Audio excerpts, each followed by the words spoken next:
Kalian pasti udah nggak asing lagi sama animasi alias objek yang bergerak atau punya efek. Di video ketiga dari tutorial Adobe Premiere ini, Hashtags bakalan bahas tentang gimana caranya bikin animasi. Oh iya, sedikit tambahan dari lanjutan video sebelumnya. Di bagian timeline ini ada layer video dan audio. Layer V1 sampai V3 ini nunjukin layer video. Artinya di layer ini adalah buat naruh video atau juga objek lain yang bakalan ditampilin. Sedangkan yang A1 sampai A3 ini adalah layer audio. Di layer ini khusus buat naruh file audio aja. Jadi selain dari file audio, naruhnya di layer video. Oke? Buka Adobe Premiere kalian dan import objek yang mau dijadiin animasi. Objeknya bisa berupa gambar atau bikin teks juga oke. Di sini hashtags contohin pakai gambar atau logo. Drag objeknya ke timeline. Habis itu coba sesuaikan ukurannya. Caranya klik objeknya dan pada tab Effect Control ganti nilai scale-nya. Kalian bisa ganti angkanya atau bisa drag aja ke kiri buat ngecilin ukuran objek dan ke kanan untuk memperbesar objeknya. Copy objeknya jadi 3 dengan cara tekan Alt pada keyboard dan drag objeknya ke kanan. Kalau udah, selanjutnya kita bikin animasinya. Animasi itu bisa macam-macam. Kita bisa mainin ukuran, gerakan, dan lain-lain. Di sini hashtags akan bahas 3 jenis animasi, yaitu position animation, scale animation, dan opacity animation. Itulah sebabnya kita copy objeknya jadi 3. Yang pertama kita bahas position animation. Position animation artinya animasi dengan gerakan perpindahan posisi. Di bagian source ini ada position. Disinilah kita atur posisi pergerakan objek. Contohnya bikin animasi objek berjalan dari kiri ke kanan. Pertama-tama, taruh kursor timeline alias tanda panah biru ini ke titik awal. Bisa kursor yang di area timeline, atau di bagian tab Effect Control ini juga bisa aja. Bedanya yang di tab Effect Control cuma nunjukin timeline spesifik dari satu objek ini aja. Sedangkan yang di area timeline, nunjukin keseluruhan objek yang ada pada project. Tentuin kursor timeline di posisi yang paling awal dari objek. Terus tentuin posisi awal objeknya dengan geser angka yang di sebelah paling kiri ini buat atur letak objek secara horizontal ke kiri sampai objeknya nggak kelihatan. Atau sesuaikan sama posisi mana yang kalian mau. Kalau yang di sebelahnya ini buat ngatur letak objek secara vertikal. Klik toggle animation atau icon jam ini buat nyalain animasinya. Maka di area timeline, objeknya akan tercipta icon berlian atau yang sering disebut keyframe. Habis itu geser kursor timelinenya lebih maju alias ke sebelah kanan. Atur sesuai keinginan.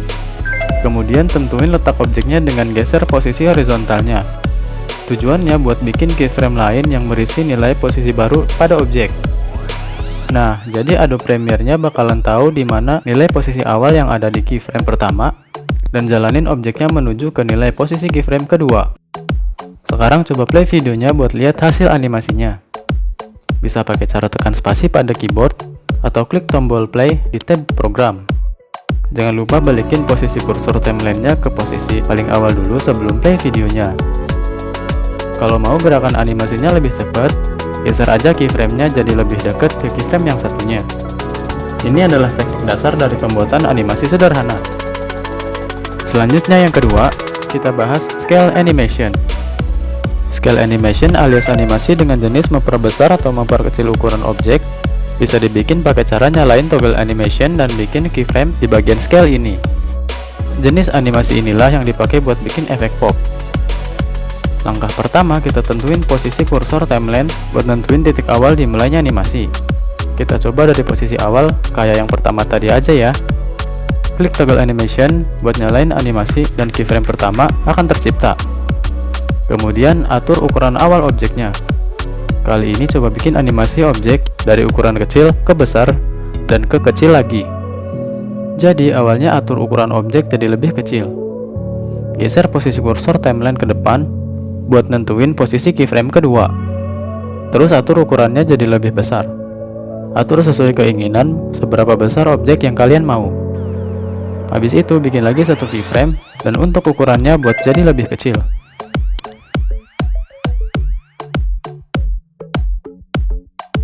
Tekan spasi buat play video dan lihat hasilnya. Selanjutnya kita sesuaikan temponya kayak tadi.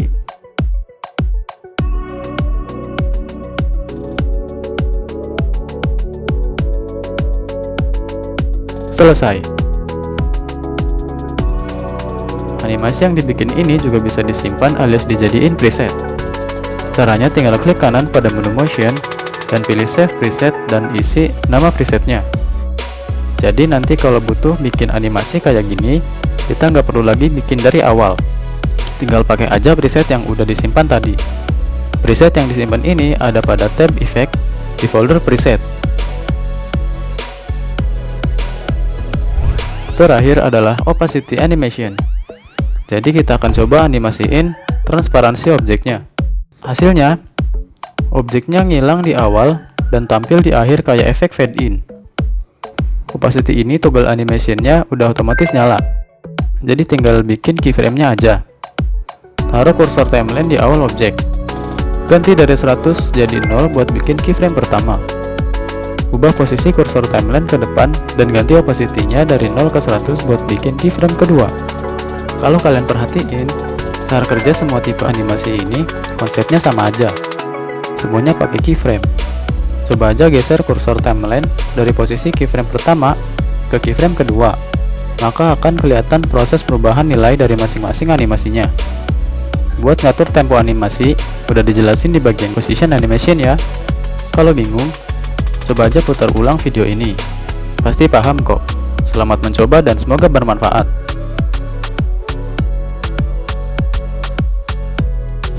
Thanks banget buat yang udah nonton.